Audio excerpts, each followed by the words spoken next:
ৰমজান মাহৰ শেষৰ 10টা নিশা কিয় বিশেষ ৰমজানৰ সবে কদৰৰ ৰাতিৰ বাবে হাজুনি আপুনি 1000 মাহতকৈ উত্তম এটা ৰাতি 1000 মাহতকৈ উত্তম এটি নিশাই হৈছে সবে কদৰৰ নিশা সকলোৱে কৰক দুৱা এই ৰমজানৰ শেষৰ 10 দিনত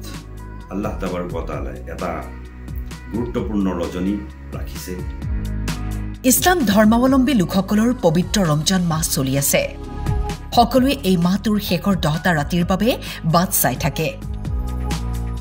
কিয়নো তেওঁলোকৰ বাবে বিশেষ 5টা নিশা উজাগৰে থাকি ইবাদত কৰিলে হাজাৰ মাহৰ ইবাদতকৈও অধিক পুণ্য অৰ্জন কৰিব পৰা যায় 27ৰ ৰাতিটো অতিকৈ গুৰুত্বপূৰ্ণ বুলি কিয় ভাবে মুছলমান লোকসকলে ৰমজানৰ সবে কদৰ সন্দৰ্ভত মৌলানা নুৰুল আমিন কাছিমিৰ গুৰুত্বপূৰ্ণ মন্তব্য আসসালামু আলাইকুম ওয়া ৰাহমাতুল্লাহি ওয়া বাৰাকাতুহু ৰমজানৰ শেষৰ 10 দিন চলি আছে এই ৰমজানৰ শেষৰ 10 দিনত আল্লাহ তাবাৰক ওয়া তাআলাই এটা গুৰুত্বপূৰ্ণ ৰজনী ৰাখিছে এই গুৰুত্বপূৰ্ণ ৰজনীৰ নাম লাইলাতুল কদৰ বা সবে কদৰ ইছলাম ধৰ্মৰ দৰ্শন মতে এই ৰাতিটোৰ গুৰুত্ব যথেষ্ট গুৰুত্ব আছে আৰু পবিত্ৰ কোৰান পাকত আৰু পবিত্ৰ হাদিস শৰীফত এই ৰাতিটো সম্পৰ্কে যথেষ্ট ফজিলত বৰ্ণনা কৰা হৈছে এই ৰাতিটোতেই এই গুৰুত্বপূৰ্ণ লাইলাতুল কদৰতেই পবিত্ৰ কোৰান পাক অৱতীৰ্ণ কৰা হৈছে বুলি আল্লাহ তাবাৰক ওয়া তাআলাই সূৰা কদৰত বৰ্ণনা কৰিছে এটা সম্পূৰ্ণ সূৰা অৰ্থাৎ সূৰা কদৰক এই ৰাতিটোৰ ফজিলত সম্পৰ্কে বৰ্ণনা কৰি এই সূৰাটোত অৱতীৰ্ণ কৰিছে ইয়াত কোৱা হৈছে বিসমিল্লাহিৰ ৰহমানিৰ ৰহিম ইন্না আনজালনাহু ফি লাইলাতিল কদৰ মই এই পবিত্ৰ কোৰান পাকক মই লাইলাতুল কদৰত অৰ্থাৎ সবে কদৰত নাজিল কৰিছো ওমা আদৰাকা মা লাইলাতুল কদৰ তোমালোকে জানানে এই সবে কদৰ বা লাইলাতুল কদৰ কি লাইলাতুল কদৰি খায়ৰুম মিন আলফি শাহৰ পবিত্ৰ এই লাইলাতুল কদৰ হৈছে 1000 মাহতকৈ উত্তম এটা ৰাতি তানাজ্জালুল মালাইকাতু ওয়াৰ ৰূহু ফিহা বিইذনি ৰাব্বিহিম মিন কুল্লি আমৰ ফৰিস্তাসকল আল্লাহৰ ফৰিস্তাসকল আৰু বিশেষভাৱে ফৰিস্তা জিব্ৰাইল পৃথিৱীৰ ধৰাৰ বুকুলৈ নামি আহে তেওঁলোকৰ বিভিন্ন ধৰণৰ ব্যস্ততাৰ পৰা নামি আহি আল্লাহৰ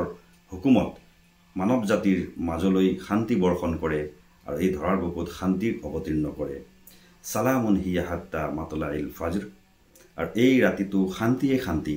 যেতিয়ালৈকে ফজৰ হৈ নাযায় যেতিয়ালৈকে ৰাতি পুৱাই নাযায় গোটেই ৰাতিটো শান্তি বৰ্ষণ কৰা হয় এতিয়া কোৱা হৈছে এই ৰাতিটো কেতিয়া হয় কোন দিনা এই ৰাতি হাদিস পাকত কোৱা হৈছে যে এই ৰাতিটোৰ কোনো নিৰ্দিষ্ট দিন মুতায়ন কৰা নাই নিৰ্দিষ্ট কোনো তাৰিখ মুতায়ন কৰা নাই নিৰ্দিষ্ট কৰা হোৱা নাই হাদিস শৰীফত কোৱা হৈছে বুখাৰী মুছলিমত কোৱা হৈছে যে তোমালোকে ৰমজানৰ শেষৰ 10 দিনৰ যিকোনো বেজুৰ ৰাতিত যিকোনো অযুগ্ম ৰাতিত তোমালোকে সবে কদৰ বা লাইলাতুল কদৰ তালাশ কৰিব বিচাৰিবা লাইলাতুল কদৰটো ৰমজানৰ শেষৰ 10 দিনৰ যিকোনো বেজুৰ ৰাতিত হ'ব পাৰে বেজুৰ ৰাতি বুলি ক'লে ইছলামী ক্যালেন্ডাৰ মতে ৰাতিটো দিনটোতকৈ আগত আহে অৰ্থাৎ আমি যদি 21 23 25 আৰু 27 আৰু 29 এই ৰাতি কেইটাত অৰ্থাৎ এই যি দিনা 25 ৰাতি বা 27 ৰাতি হ'ব তাৰ আগৰ ৰাতিটোক আমি লাইলাতুল কদৰ বুলি কৰিব আমি আমাক তালাশ কৰিবকৈ বিচাৰিব কোৱা হৈছে ৰাতিটো যেহেতু আগত আহে গতিকে আমাৰ বহুতেই 27ৰ ৰাতিক বুলি এটা ধাৰণা লৈ লৈছে যে সেই দিনাখনেই সবে কদৰ হয় কিন্তু নহয় হাদিসত কোৱা মতে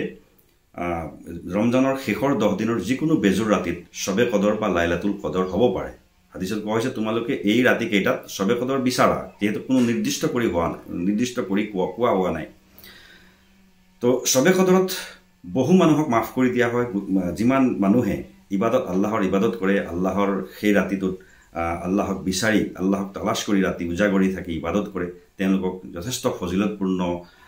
তেওঁলোকৰ কাৰণে বৰ্ণনা কৰা হৈছে যে তেওঁলোকৰ ভাগ্য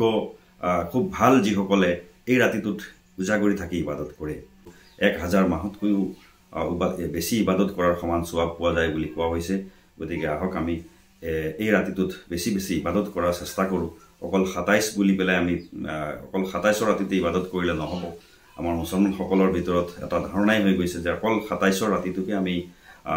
সবে কদৰ বুলি ভাবো গতিকে আমি ২৭ৰ উপৰিও যিকেইটা আমাৰ বেজুৰ ৰাতি অযুগ্ম ৰাতি আছে সেইকেইটাত আমি কিছু সময় হ'লেও উজাগৰে থাকি আমি লাইলাতুল কদৰ তালাশ কৰিব লাগে আৰু লাইলাতুল কদৰ তালাশ কৰিবৰ কাৰণে বিচাৰিবৰ কাৰণে আমাক এতেকাফৰ হুকুম দিয়া হৈছে আমি পাৰিলে এতেকাফ কৰাৰ চেষ্টা কৰিব লাগে 21 ৰমজানৰ পৰাই 21 ৰমজানৰ ৰাতিটোৰ পৰাই আমাৰ এতেকাফৰ আৰম্ভ হৈ যায় গতিকে এই এতেকাফ কৰাটো সুন্নতে মুআক্কাদা আল কিফায়া যিসকলে এতেকাফ কৰিব পাৰিছে তেওঁলোকে তো ভাগ্যৱান যিসকলে এতেকাফ কৰিছে তেওঁলোকে লাইলাতুল কদৰ পোৱাটো নিশ্চিত হৈ যায় গতিকে আমি সকলোৱে এই লাইলাতুল কদৰ লাভ কৰাৰ চেষ্টা কৰিব লাগে আৰু সকলোৱে যাতে এই লাইলাতুল কদৰত সমগ্ৰ মানৱ জাতিৰ কাৰণে কল্যাণৰ কাৰণে দোৱা কৰে সমগ্ৰ পৃথিৱীৰ জীৱকুলৰ কাৰণে মানৱ জাতিৰ কাৰণে দোৱা কৰে আৰু সকলোৰে ক্ষমা সকলোৰে কল্যাণ সকলোৰে মংগলৰ কাৰণে আমি সকলোৱে যাতে এই ৰমজান মাহটোত বিশেষকৈ লাইলাতুল কদৰত বা শবে কদৰত আমি সকলো মানুহৰ মংগলৰ কাৰণে দোৱা কৰোঁ আসসালামু আলাইকুম ওয়া ৰাহমাতুল্লাহি ওয়া বাৰাকাতুহু ব্যুৰো ৰিপোৰ্ট টাইম 8